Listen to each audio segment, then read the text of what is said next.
Welcome everyone to the Eurojan Family Studio at CivilNet. Today we're joined by Hamlet Azarian, founder and CEO of Azarian Growth Agency, a marketing agency based in Yerevan and Los Angeles, specializing in early stage startups. Hamlet, thank you so much for joining us today. Thanks for having me. To start, can you just tell us briefly about who you are and what you do, especially here in Armenia? Sure, of course. So for the last 14 years or so, I've been working with venture-backed startups, particularly in the early stage. This is seed and Series A. In the process of this last 14 years, I've been able to help some of these companies grow and scale, and they've been able to raise close to $260 million or so. About 4 years ago, I started getting involved in the Armenian ecosystem. I started working with SmartGate VC as a mentor, as an advisor for the Armenia Startup Academy. As I started doing that, I got exposed to where the current tech scene is, the IT scene is, and what they're really great at.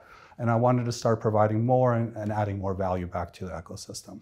About 3 years ago, as my involvement continued, I started to make sort of a conscious decision on how I can help more of the ecosystem.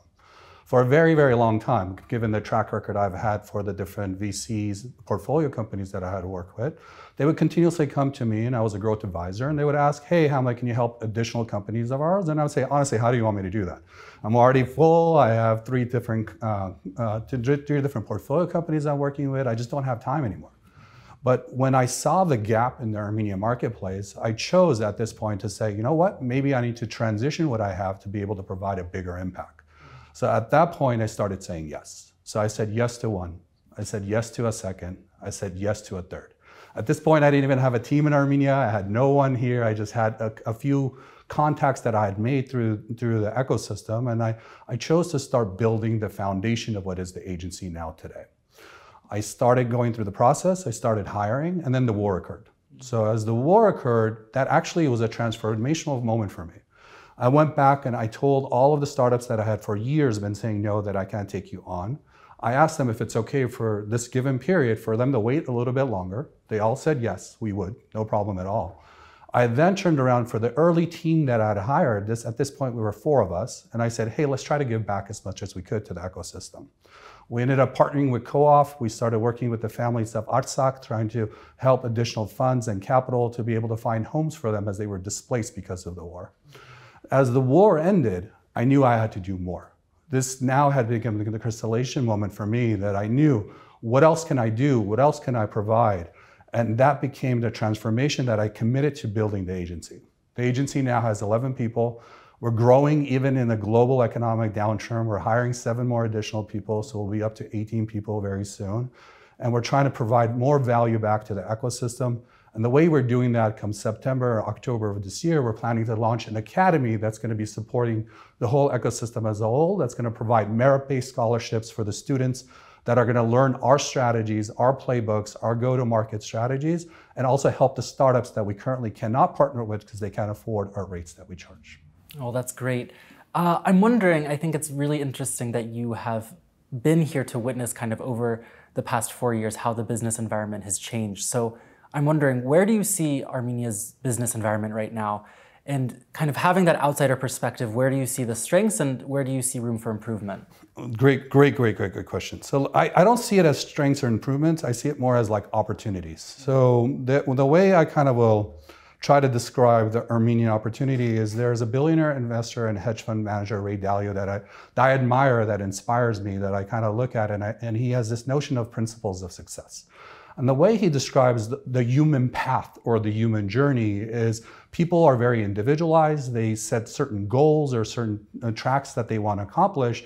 And in the path of trying to accomplish this, they will go on an upwards to the right trajectory, and sometimes they will fail. Sometimes they will make mistakes, and sometimes they will fall. And in the process of falling, this is where they get to learn the most. And when they learn and they develop what they did wrong, they're able to lift themselves up and move forward and progress further and further on. Why do I bring this back to the Armenian ecosystem, and where do I see that, right? As our families, I'm sure every one of us has raised us to become leaders. And as leaders, we have learned that I must be able to do all of this. The other thing that in Ray's book that he mentions also is that over time, as you become more successful and the more times you've fallen and you've gotten up, you start realizing that you're no longer an individual in this world, that you're actually a part of a bigger group, as a collective. So if you take a moment and a step back and you say, you know what, me as a person in my path, if I'm able to form a team and I'm able to take my success and I'm able to combine it with others and become much more collaborative, I'm able to achieve more. So why do I say that in the Armenian ecosystem? Where do I see that? Is I believe we all want to be leaders, but if we all start realizing that we can become a group and we can collectively execute more, we can achieve more. So where does that take us to the strength? So now if you look at what Armenia is people might argue in a really bad location. I don't see it that way. I actually see it as in a prime location. We're located easily to be able to do business with Europe. We're located easily to do business with the States because of how globalization and how flat the world has truly become. Because of our location and because of our size, we're able to move much quicker and faster, similar to how startups are. So being a small city, we're able to sit down, have coffee, talk to our partners and say, hey, I'm thinking of doing this. That's amazing. Let me help you. This is what I'm really great at. Awesome. And together in this short community, this very tight-knit city that we all live in, we're able to achieve so much more. And that's one of the strengths that we possess. I wanted to ask about Armenia's IT scene as well. So I understand you work with early stage startups, so I think your insights here will be really interesting. There's a lot of talk in Armenia about the IT scene and its potential to transform the economy. But at the same time, last year we saw an uptick in layoffs in the IT scene, even some business closures as the dram currency strengthened, and that hurt tech companies' bottom lines. So I'm wondering, how do you see Armenia's tech sector moving forward? So as I mentioned earlier, this globalization, right, that Thomas Friedman talked about how the world is flat and how we are is not an Armenian issue. What we're actually going through is a global economic downturn. So what has occurred, as we've all kind of felt and gone through this process of, is early stage startups particularly were going on a great ride, right? So things were moving really well, funding and access to capital was really available, and they were able to raise additional capital, and they were with that be able to hire more people, try to achieve faster growth and be able to do more in a shorter time frame. But unfortunately, as the global economic downturn came about, they had to reassess and they had to look at it and say, okay, what am I going to do now? And I need to be able to preserve some cash, be able to last a little bit longer. It might be a year and a half before the economy turns, so that I could go back into a growth phase. When this normally happens, and it's happened in the course of history for a lot of early stage startups, Amazon being one of them that was built during the downturn, what ends up happening is all of the talent pool that was inside of the startup now comes and is either available for other organizations to join or starts their own startup. So it's actually a benefit in many aspects of it because it will be able to fuel additional startups that are able to rise because of this. In regards to us, like what's happened with our overall processes is because we are so early stage, we tend to be much more conservative in the capital infusion that we use, and the VCs have started buckling down and saying, well, we want to be able to invest more capital in startups that are showing a proven track record. Fortunately for our businesses, and while we're continuing to grow, is we're able to articulate and show that. We're able to show that, hey, this is how they get to path to profitability. This is the growth that they are able to do. And VCs at this turn in the last year, specifically this year, have invested in the startups that we're actively working with as well too. Kind of on a similar note, we talk a lot on this show about foreign investment in Armenia, and particularly diaspora involvement in Armenia's economy.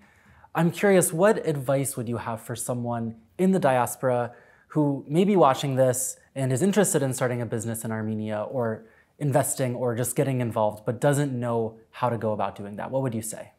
So I can talk about my journey, right? So earlier I mentioned that part of what led me to where I am today is in the beginning, I didn't come here with the intentions of wanting to start a business. I just wanted to see what was happening and really spending some time and understanding what's going on in the ecosystem.